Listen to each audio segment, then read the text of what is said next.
You hear come 2023, the Department of Road Traffic will increase across the board, really, from driver's licenses all the way to vehicle license, etc. Your thoughts? I mean, when we hear about everything else in the economy and all the different increases, the increases that we row about even now, and to hear that, listen, oh, by the way, expect to have to shell out more at the Department of Road Traffic. You see, when the Davis administration came into power, their campaign theme was we're going to reduce VAT. When you reduce revenue stream, you got to find a way you can make up that on the back end. And so if you having a shortfall in different areas, you got to make that back up. So what they're finding themselves now is how we make up that shortfall of that 2.5% of that VAT.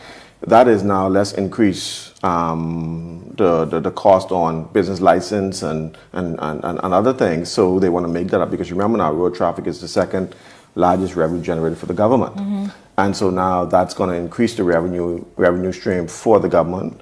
I think that the increase is not absorbent. It's incremental, and I think it could be absorbed easily by the people. But my eye is on the next announcement, the increase in national insurance. That one. That's what my eye is That you on. think that they're just trying to kind of just wait for a minute, but that is coming. You know, behemoths, they can't fix their mouth to say it. I like that. But it's coming because national insurance was taking a beating. They took a beating over COVID-19 because of the drawdown. And right now, on the existing plane right now, we cannot sustain it. And so we need to be able to, they're saying that they need to be able to, I guess, increase it to be able to, for national insurance to survive. The issue is that we got to protect the national insurance by whether by legislation or by a form of an executive order where politicians can't borrow from it. We can't take from it.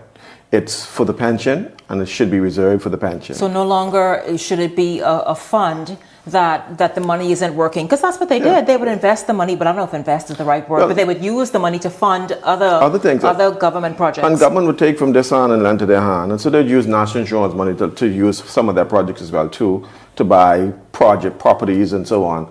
But you know what happens is you'll end up just like FTX.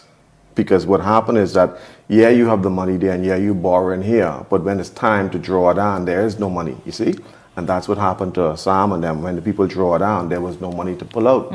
And so, you know, we got to be very careful, and this is why we need legislation to protect the pension plan, because right now, if there's a drawdown now for national insurance, there's no money to satisfy everybody.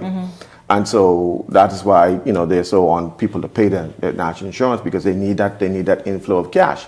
The reserves they had is no longer exist.